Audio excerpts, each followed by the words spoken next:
Olá, bom dia, boa tarde, boa noite, dependendo do horário que você vai ouvir essa mensagem. Eu quero te convidar a vocês ficar aqui conosco um tempinho. Deus vai falar coisas grandes para mim e para você. E eu queria fazer uma pequena reflexão com você. Eu imagino que quem é pai e quem é mãe, quando vê o seu filho se afogando, esse pai e essa mãe vai fazer o impossível para salvar o seu filho.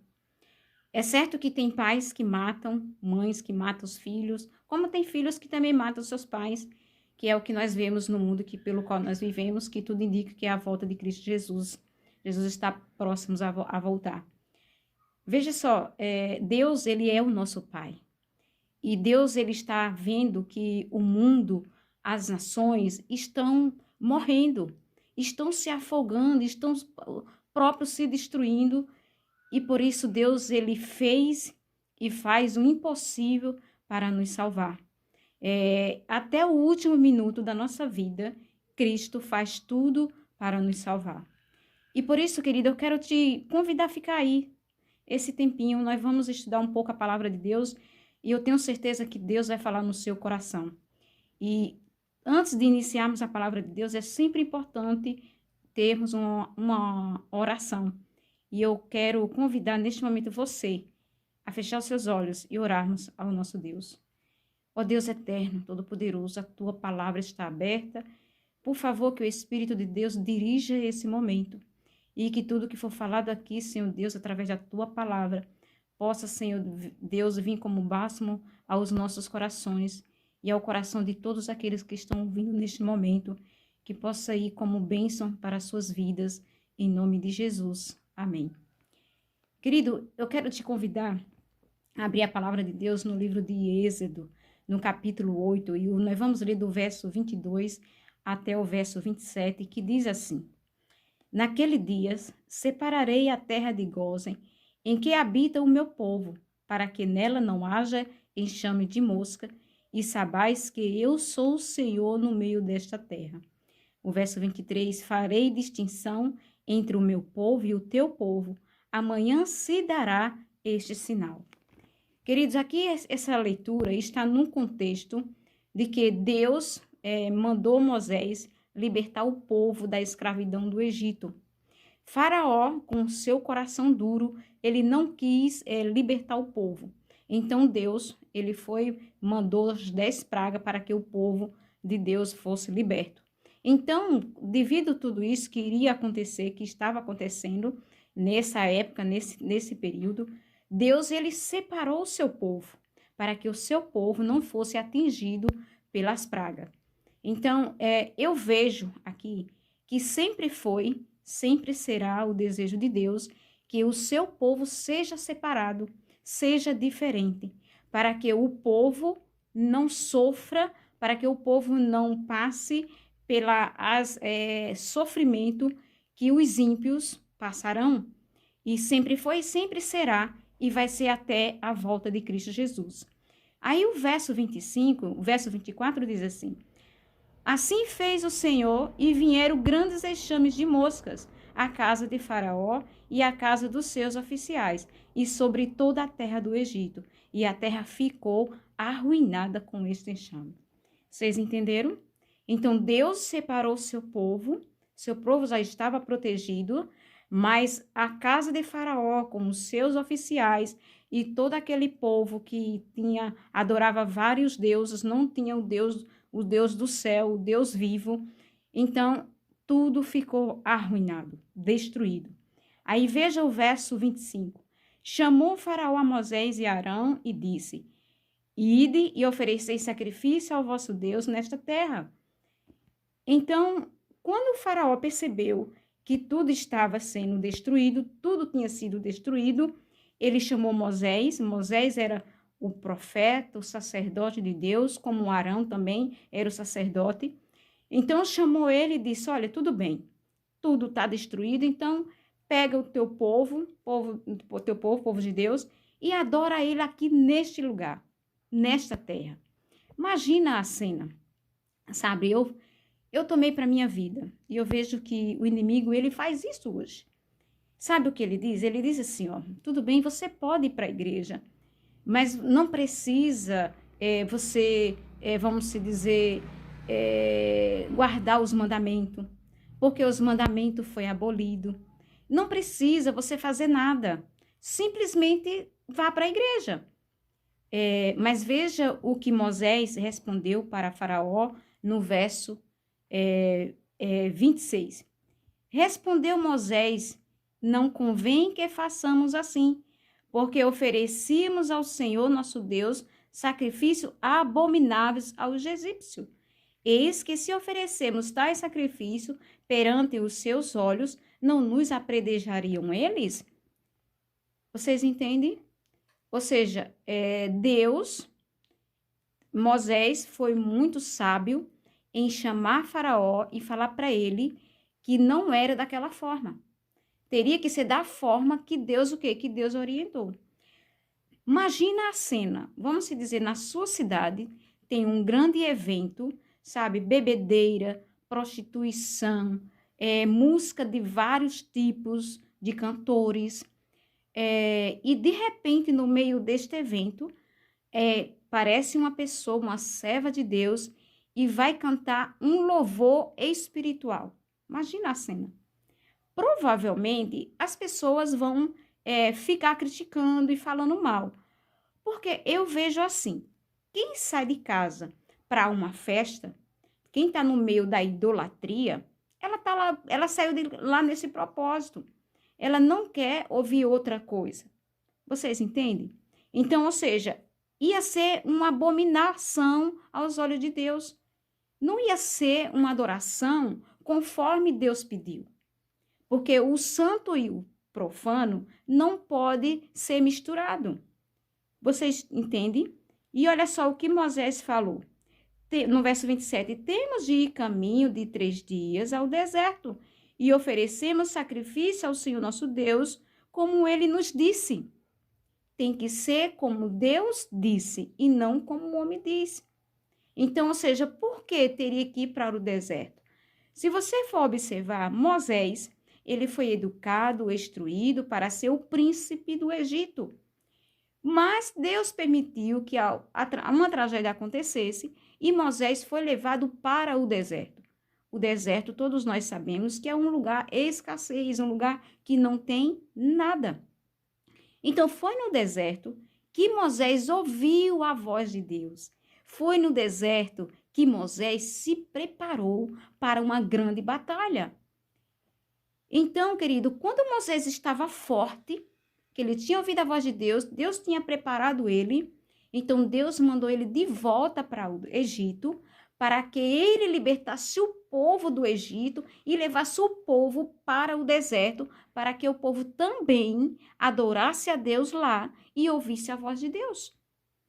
Sabe, querido, eu vejo que Deus, quando Jesus Cristo morreu naquela cruz do Calvário, ele nos tirou desta escravidão. Quando nós conhecemos a Cristo e vivemos uma vida conforme a vontade de Cristo, Cristo nos tirou da escravidão.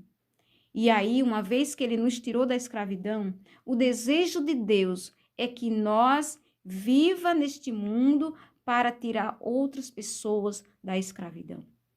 Lembra o que diz a palavra do Senhor? Vós sois minhas testemunhas. Não é o desejo de Deus que a gente saia do Egito, do mundo e continue no mundo, mas que a gente faça a diferença para as outras pessoas. E tem que ser da forma que Deus disse. Talvez, meu querido irmão, minha querida irmã, você está passando num deserto.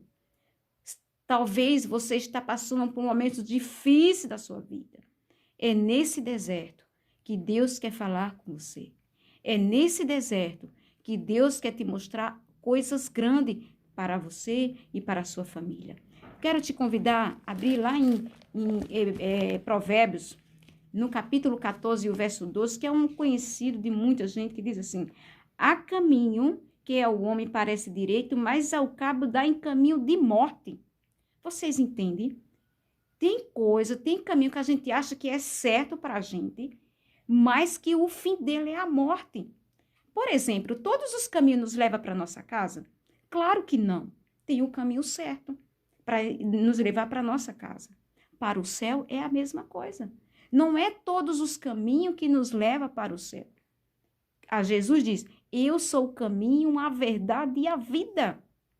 Quem crê em mim fará as coisas que eu faço. Então, querido, Jesus é o único caminho que nos leva para o céu e para a vida eterna. Então, por isso que Moisés disse que teria que fazer como Deus disse. Não era o que Faraó estava querendo, mas era o que Deus queria. Porque Deus, muitas vezes, é profanado no nosso meio, porque a gente não faz conforme Deus orienta. Então, nós temos, cada um de nós, examinar nós mesmos para ver se o caminho que nós estamos seguindo, se não é um caminho que nos está levando à morte. Porque isso é perigosíssimo. Agora veja Romanos capítulo 5 e o verso 6, e diz assim, porque Cristo, quando nós ainda éramos fracos, morreu ao seu tempo pelos ímpios. Queridos, Cristo, quando eu e você éramos fracos, éramos ímpios, ele morreu por nós. Éramos pecadores, miseráveis, estávamos totalmente perdidos. Ele morreu por mim e por você. Agora veja o verso 8. Mas Deus prova o seu próprio amor para conosco pelo fato de ter Cristo morrido por nós, sendo nós ainda pecadores. Cristo morreu, provou o seu amor. Cristo, ele não precisa provar nada para ninguém do seu amor. Porque muitas vezes nós temos isso, sabe? Senhor, se o Senhor é Deus, me faça isso. Se o Senhor realmente existe, faça isso. Não. Deus não precisa provar nada para mim e para você que ele é Deus, porque ele já provou na cruz do Calvário, quando nós ainda éramos pecadores.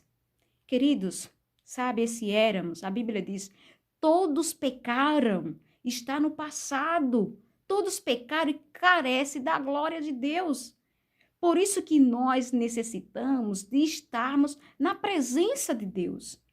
Porque se Cristo não fazer parte da nossa vida, nós vamos continuar nessa vida miseráveis de pecadores. Mas isso não é o desejo de Deus. Então, Deus já provou o seu amor. Sabe, se você já pecou hoje, transgrediu a lei de Deus hoje, porque o pecado, diz a palavra de Deus, é a transgressão da lei de Deus. O pecado que a Bíblia diz é quando Deus diz uma coisa e a gente vai e faz outra. Quer ver uma prova? Por exemplo, Moisés, diz a palavra do Senhor e o Espírito de profecia. Que o Espírito de profecia diz que o único pecado de Moisés foi bater na rocha. Porque a primeira vez, o povo estava sem água, desesperado, e Deus falou assim para Moisés, Moisés, fala com a rocha e a rocha vai brotar água. Moisés foi lá e falou com a rocha, e a rocha brotou água para o povo que já tinha saído do Egito. Na segunda vez, faltou água novamente, e o povo estava ali a ponto de comer Moisés vivo, porque ele estava com muita sede, porque realmente uma pessoa com sede é horrível. Não sei se você já passou por essa experiência, mas eu já passei. Então, veja só, aí Deus foi e falou assim para Moisés, Moisés, na verdade, eu errei, né? A primeira vez, Deus mandou Moisés bater na rocha. Aí, a segunda vez, Deus mandou ele falar com a rocha. Aí, como ele estava muito atordoado, então, em vez dele falar com a rocha, ele bateu na rocha. Então, diz o Espírito de profecia que esse foi o único pecado de Moisés. E aí, tanto é que na hora que Moisés morreu, o inimigo ficou tentando tomar o corpo de Moisés e aí ficou acusando Moisés desse pecado. E aí, sabe o que aconteceu? Deus falou tudo bem, ele pecou. Mas ele se arrependeu. E sabe, ele se arrependeu e pediu perdão. E por isso hoje Moisés está no céu, junto com Deus. Vocês entendem, queridos? Então, ou seja, nós já temos um acusador, o inimigo. Então, ou seja, eu aprendi que o que é pecado? É quando Deus diz uma coisa e eu vou e faço outra. como Deus fez. Deus mandou Moisés bater a primeira vez falar com a rocha, não, a primeira vez bater na rocha, a segunda falar com a rocha, e a segunda vez, em vez dele falar com a rocha, ele bateu com a rocha. E isso foi pecado. Só que antes, Moisés, ele tinha matado um egípcio, por conta que ele estava maltratando os hebreus. Mas lembra que a palavra de Deus é tão maravilhosa, porque ele diz assim, que Deus não leva em conta o tempo da ignorância. Agora, uma vez que nós conhecemos e a gente vive praticando sempre o erro, aí sim nós não somos mais considerados inocentes. E olha só o que diz, queridos, Hebreus 10, que esse aqui eu acho muito forte. Hebreus 10 e o verso 26 até o 28 diz assim: porque se vivemos deliberadamente em pecado, depois de termos recebido o pleno conhecimento da verdade, já não resta sacrifício pelos pecados. Vocês entendem? Isso aqui eu trago para a minha vida. Eu medito muito nesse verso. Porque se eu conheço a verdade, quem é a verdade? Deus é a verdade, Jesus é a verdade, o Espírito Santo de Deus é a verdade, a Bíblia é a verdade e os 10 mandamentos é a verdade. Se você não conhece essas verdades, peça ajuda para alguém, para lhe ensinar. E até eu estou disponível, vou deixar até o meu contato aqui na descrição do vídeo. E você pode entrar em contato comigo e nós podemos ter um estudo online, que essa internet hoje é uma bênção justamente para isso. Então, querido, Jesus está dizendo, se uma vez que eu conheço toda a verdade e vivo na prática de pecado, não resta mais sacrifício. Porque foi por esses malditos pecados que Jesus morreu. É por esses malditos pecados que milhares de pessoas têm morrido e vão morrer. Tanto é que a Bíblia diz que o tanto de perdidos será comparado à areia do mar. Queridos, nós não podemos nos conformar com esses malditos pecados, porque são esses malditos pecados que matou o Filho de Deus. Às vezes eu paro para refletir. Se a gente parar e pensar no sacrifício de Cristo na cruz do Calvário, a gente não vive na prática de pecado. Sabe, falhos somos. Ninguém é perfeito. Perfeito é só Cristo. Mas falho é diferente de pecador.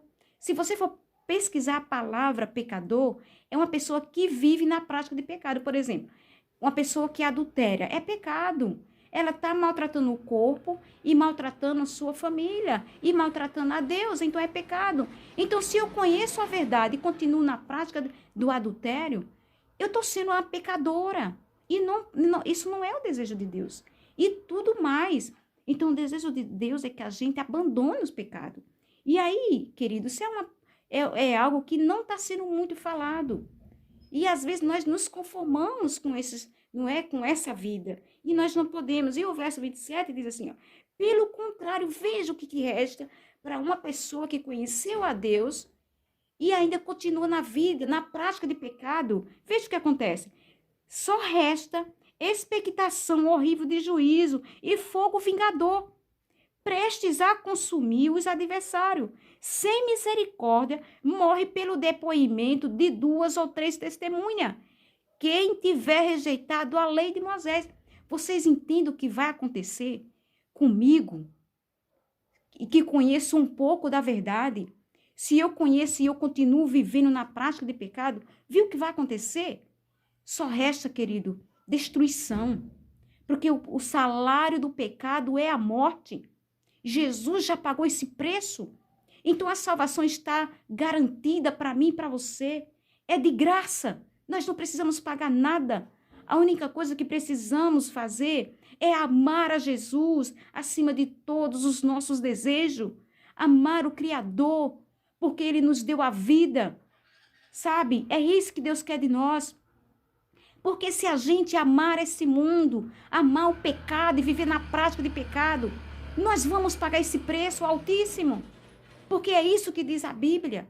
Mas o dom gratuito de Deus é a vida eterna. E a vida eterna está disponível para todos nós. Só precisamos abraçá-lo, querido. Sabe?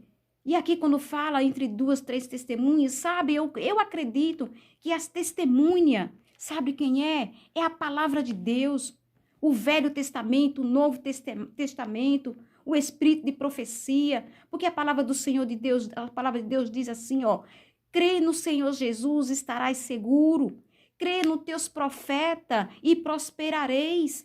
Sabe, é o Velho e o Novo Testamento. É a Bíblia toda, devemos acreditar e confiar nela. Porque é ela que vai nos levar. O próprio Jesus diz assim, ó, eu não vim para condenar o mundo, eu vim para salvar.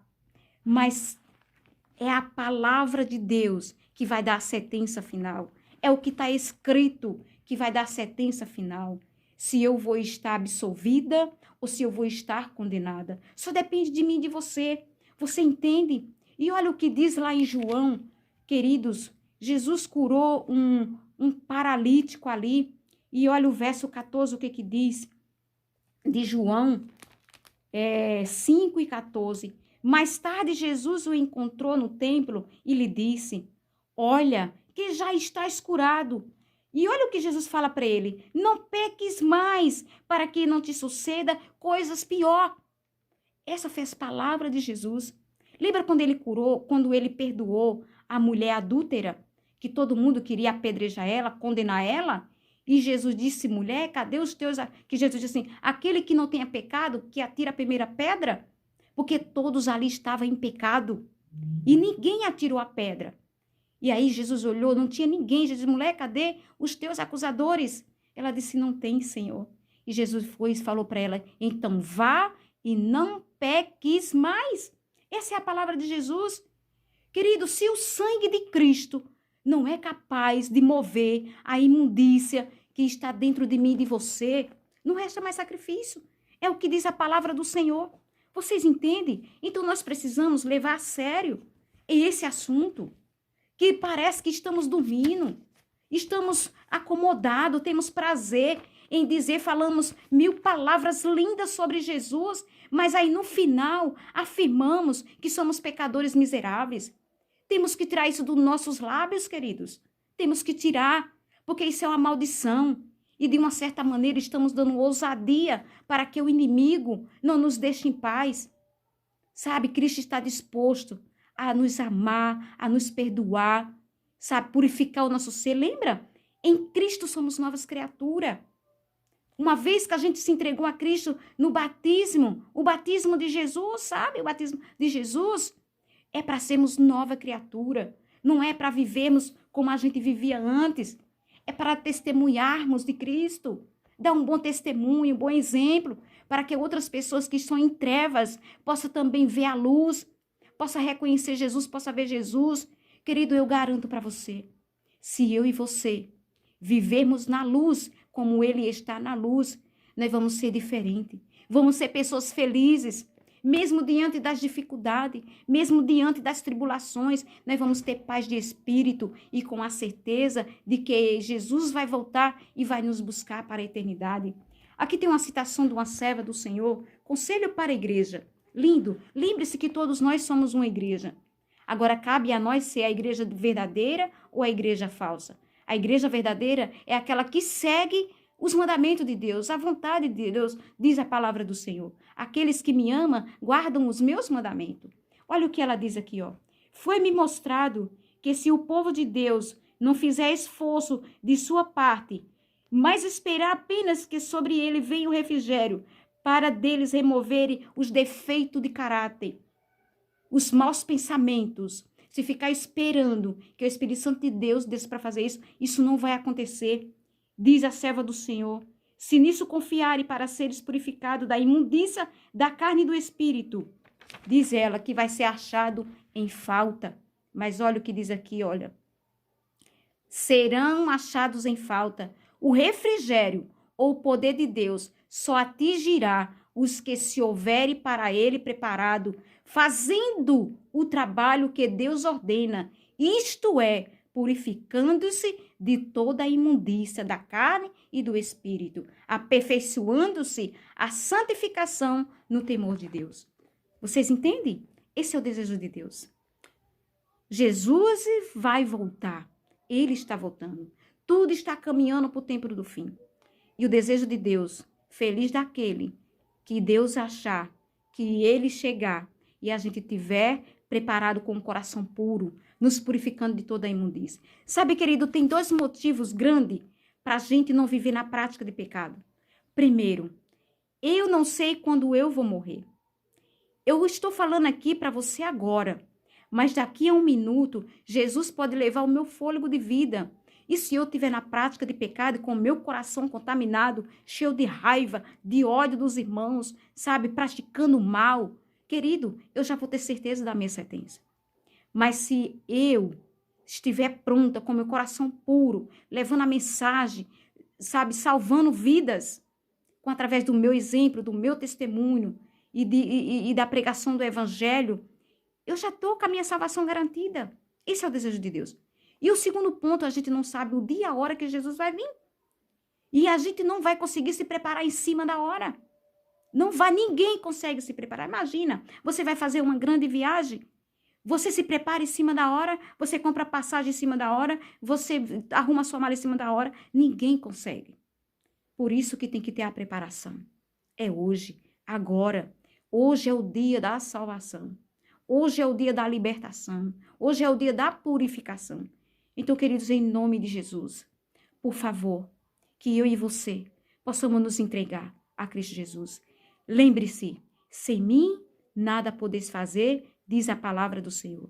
Por isso que nós temos que nos agarrar ao sangue de Cristo, cada segundo da nossa vida, para que essa natureza pecaminosa, que é duas naturezas que lutam dentro de nós, a natureza espiritual e a natureza carnal.